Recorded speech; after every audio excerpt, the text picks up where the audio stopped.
Hey Gerry, de hele bus moet vissen, nou niet. Oh, dat is lekker hoor.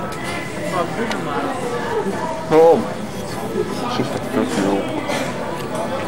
Jaski, we staan op punt om naar de veerboot te gaan in Engeland. We nemen nog even een stap bij de McDonald's. We drinken nu een milkshake. Bob die eet een Big Mac bij, want die kreeg thuis nooit wat. Of hij eet, hij verorbert een Big Mac. Zoals je ziet is de stemming uitgelaten. Iedereen heeft heel veel zin om naar Canterbury te gaan. Ik wacht op mijn nuggets. Of niet, Jaski? Heb je wel goed opgelet? Ja hoor. Kirsten is bang dat ze 10 gulden voor niks heeft geïnvesteerd in 2 bakjes saus. Jaski, misschien dat je dat even kunt filmen. Dit is wat ze voor een tientje heeft gekregen. 9,5 gulden hebben we elkaar. En als het om geld gaat is Kirsten enorm een bitch om maar om Engels te blijven praten. Nee, ik ben geen bitch, maar een pin. Een pin.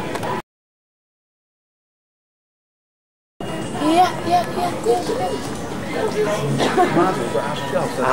Met een sigaar aan de kassa daar. Dat moet ik. Hallo. Dankjewel. Eet smakelijk? Ja, denk ik. Ja. Dat zou het worden, hè? Ja, zeker. Opmerking hebben, hè? Als het hele week zo gaat, dan word ik helemaal gek. Helemaal gek. Helemaal gek. Kirsten komt op mijn douche.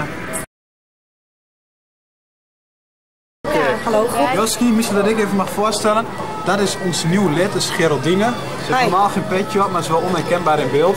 Dus, Maar ja, niemand kent het nog. Want die moest ook bij ons in, helaas. Ja, heerlijk. Zoals foster parents. Heet het heel dier.